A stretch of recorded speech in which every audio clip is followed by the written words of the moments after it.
Nice backdrop. You like it? Yeah, that's good. Very cool. So congratulations on the live album finally coming out. Thank you very much. Thank you. Yes, I guess, you guys got caught right in the COVID thing in mid-tour, I guess, is the story. Last, was it February, March in Spain? We actually didn't. We actually got really, really lucky, and we finished the tour right before the whole COVID shutdown thing started happening, because we finished in the UK in Oxford.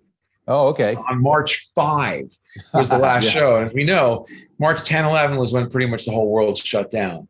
Yeah. And we had already done the North American leg of the You Know What tour in summer 2019. And then we did the first leg of the European tour at the end of 2019. And then we did another 6 weeks in early 2020, from like January 16 to March 5. So we got really lucky, actually. We did have 2 shows that were canceled because we were in Italy from February 16 through February 25. And February 24 and 25 were the last 2 shows in Torino and Montebelluna. That's the northwest and the northeast of Italy.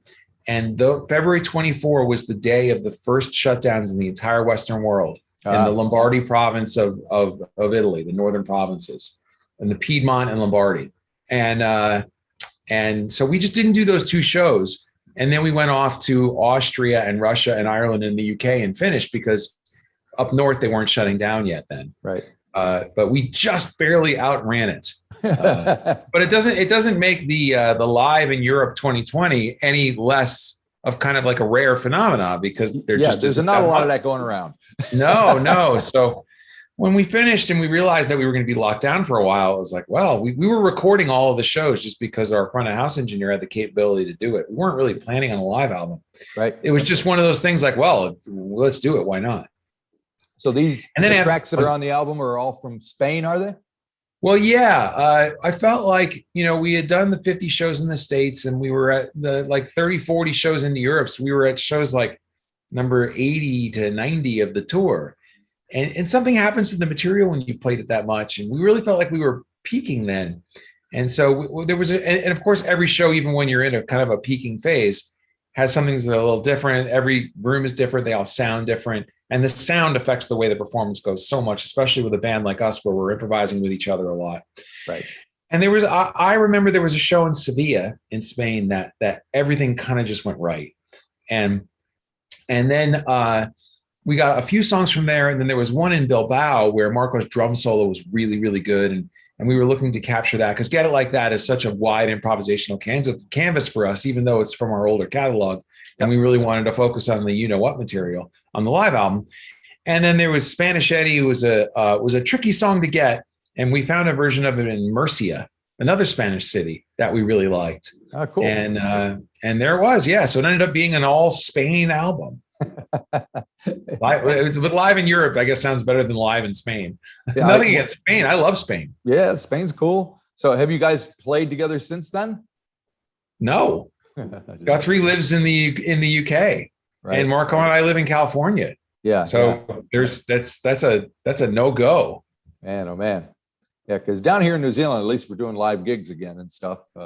Just not any international things happening. I know. I've been watching the Australian and New Zealand response was really robust. I mean, on the one hand, it's just, you're so far from everybody down there. And it's one of the reasons I think why it's such an idyllic, almost paradise-like place. But, on the other hand, you're really far away from everybody and it's hard to get in and out of there. In a situation like COVID, you really can lock down. Yep. But then the government seemed to really, really kind of like take it by the horns, unlike our government at the time. The female prime minister of New Zealand was like the hero of the world. Like, they were the first major, industrialized country to really kind of get it down to zero. Yeah. I'm not the world's biggest Scott Morrison fan, but they were a lot more aggressive about controlling the spread than a lot of other countries and did fairly well. Yeah. So it's great that you guys have concerts down there, and hopefully we'll get there sometime soon. I hope so, indeed. So what are your memories of the shows that comprise the 6 tracks that make up the album? Is there anything that stands out as far as individual things and occurrences and moments? Well, it does kind of blur a little bit all together. Sure I mean, it it's does, funny yeah. how when I play the live recordings, sometimes I can almost remember like where I was standing and what went down in that moment from a certain passage to another. It's a different kind of memory. Yeah. I don't know exactly how to describe that, but no, but the rest of it just kind of is a little bit fuzzy. So no, I mean, touring is a very, very strange phenomenon ultimately, where you're just kind of going from city to city to city and doing the same thing but different every night. And that's what we're doing is it changes a little bit every night, even though we are doing quote unquote the same set list and quote unquote the same show. Yeah. So there's some blurry lines there for sure. Mm-hmm. And I know Marco has been busy doing other stuff. I've spoken to him a couple times since you guys were on the road with his McStein and Miniman. What have you been up to? What have you been doing?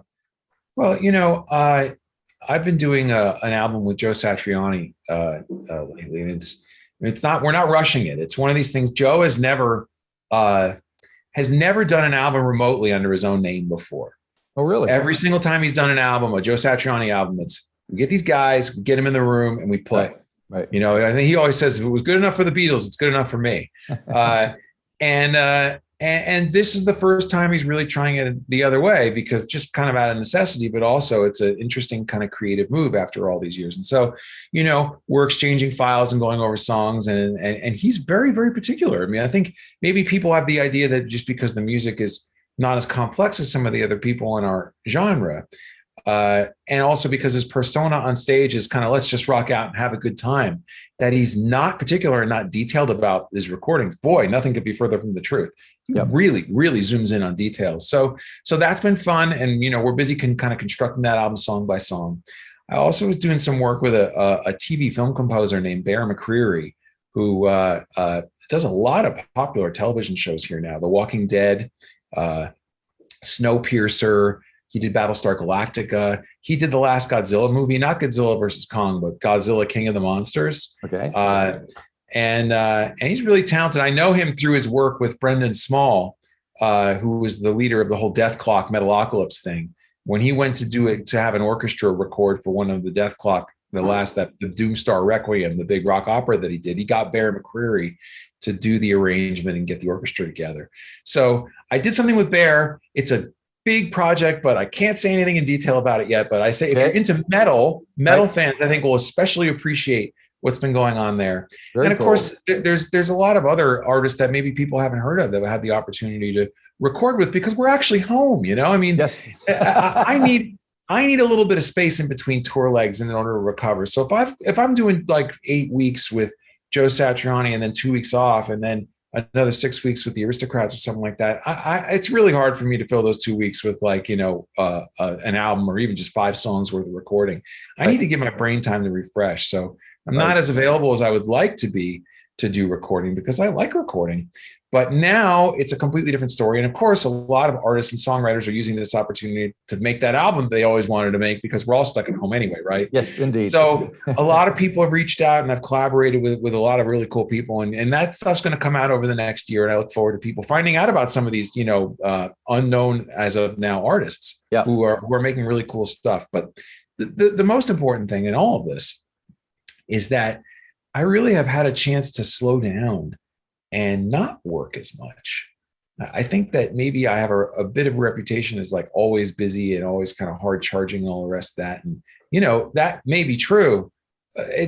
Whether it was out of necessity or whatever, this last year has really been the first opportunity I've had in many, many years to just go slower.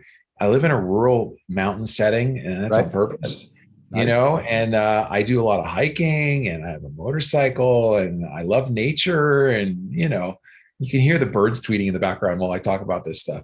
But I really do feel that way. And I really have valued this last year as an opportunity to just we don't have forever. We might as well take a little bit of time to enjoy and slow down on some of this stuff. So do you think when this all passes, however it does, the way people look at making records and making music is going to change because of it, because folks are realizing what they can do at home, and they realize they don't have to be in the same country even to make music together and release it. So Does it open up things? Does it make things different?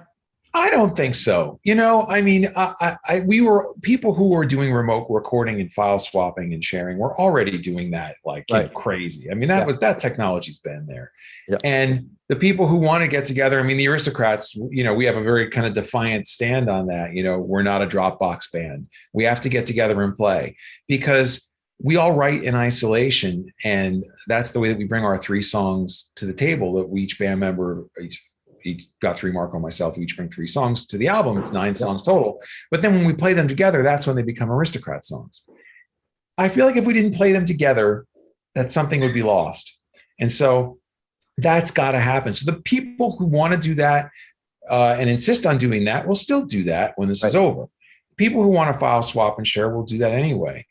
And the idea, I mean, what's really been interesting, I suppose, has been, you know, people maxing out the capabilities of doing a live video simulcast show. You know, people who were on Twitch and understood that platform because it had really good audio, really good high def stereo audio, and live streaming was the only one that really did it. Right. You know, people went there and started doing that. But even that, it's a very, very surreal experience if you're the band who's kind of playing to the camera and nobody's there. There's not even a studio audience there. It's just nothing. Yep. So God bless the bands who did that and really took the time to get that technology together. And there's a metal band, not metal, I should just like a progressive rock and metal band called Between the Buried and Me, who really who I'm a big fan of. Their 2009 album, The Great Misdirect, is one of my favorite albums. And they really took the time to get that live streaming technology right. And they did a live concert, and it's awesome to see them playing all, it was like listening to their in-ear monitor mix. It was so clear and crisp, and you're watching it at home, and I'm going to get up and get a drink, but it's not like being at a concert. No, it's not. You know, it's not like being at a concert. Yep. So that part, when that resumes, you know, that's the part that can't be replicated. Right. And so are there plans for recording in the near future with you? And well, the thing is that we all have to see. It all depends on when things reopen, and then everything triggers from there. Right. Because my first, I was just talking about how lucky the Aristocrats were that we got most of our touring cycle in before the lockdowns happened. We didn't get to Asia and South America. It might be a while before we get back to South America. Yeah. Unfortunately. But, you know, Asia and Australia is a possibility, but we didn't get there at the end of the touring cycle. But that's only a couple of weeks out of like a big world tour that we didn't get to do. On the other hand, Joe Satriani had an album scheduled to come out in April 2020 and a year-long world tour starting in the same month. And the whole thing got completely wiped out right off the map, like so many other bands. Yep. So I have an obligation to fulfill those dates and that commitment that we have. And so as soon as we reopen, that's going to happen. And so that's going to be the first thing that happens for me. And then, you know, we're going to try and fit in the Aristocrats international dates, or maybe we just start a whole other tour again, but we don't have any plans yet because nobody has any plans yet. Nobody's announced anything really. Yeah. The Joe Satriani dates that are re-announced were the European dates from 2020, which were first moved to 2021. Now I've been moved back to spring 2022 because they went on sale. Yeah. Because once tickets go on sale, then you have to, unless you're just going to refund everything, you move the dates, and there's legal and insurance things that come into play, and it's just a big mess. Yep. Obviously, no one put shows on sale after that, when things shut down. And so everybody's waiting. But in the next couple of months, I think if things keep on the same track as they are, you're going to see the floodgates open, and then we'll all be able to talk about what we're going to be really doing over the next couple of years. Right now, we're just kind of like, we're almost there. We can almost talk about it. We're like, sounds good. So getting back to the album, and from your viewpoint as the bass player in the trio, do you have a highlight, a point, a specific moment or passage or song that is a favorite of yours? You know, you do kind of like, which one of my children is my favorite? It's kind of hard, but there is a point in one of the songs where it's an improvisational moment. Guthrie is playing the Flight of the Bumblebee while I'm playing the bass line to the Chicken, and Marco is playing this double time breakbeat thing. And it's just total absolute chaos. And it's funny because you're just listening to it like, really? That happened? You know, because I barely remember it happening on stage, but so if you could find that moment in the album. All right, something to look for. And things like that, when they happen, do they happen spontaneously? Do you guys talk? Well, sure, yeah, that was a total accident. And I mean, the soul section in particular is one of those that's designed that can go kind of anywhere, and it's designed to be chaotic and kind of ridiculous. Yeah. So that was definitely ridiculous. Definitely ridiculous. Very good.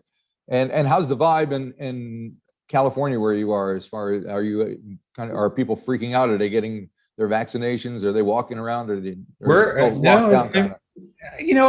the wrong person to ask because I live in a very, very small town. Right. I really do live remotely. So it's not like I'm in the valley every day or down in the city every day and I know what the vibe is of people. But I mean, of course, people have been excited to get vaccinated in California, and our COVID rates are going really, really, they're falling. They're much better than they used to be. Right. And, things are looking up. Sounds hopefully, good to me. Hopefully it keeps on that same trajectory, but we're a funny country. Yes, indeed. What else is there to say? What else is there to say? I know. Well, thank you for talking to me and telling me all about it. It's great that, you took your time out from your idyllic lifestyle there in rural California. It's very nice. Thank you. Yeah. Hopefully you'll be back on the road and doing something and come on down here. We'll be tan and rested and ready. I'll bet you will. Yeah. Excellent. Thanks a lot. All right. Thank you very much. Bye-bye.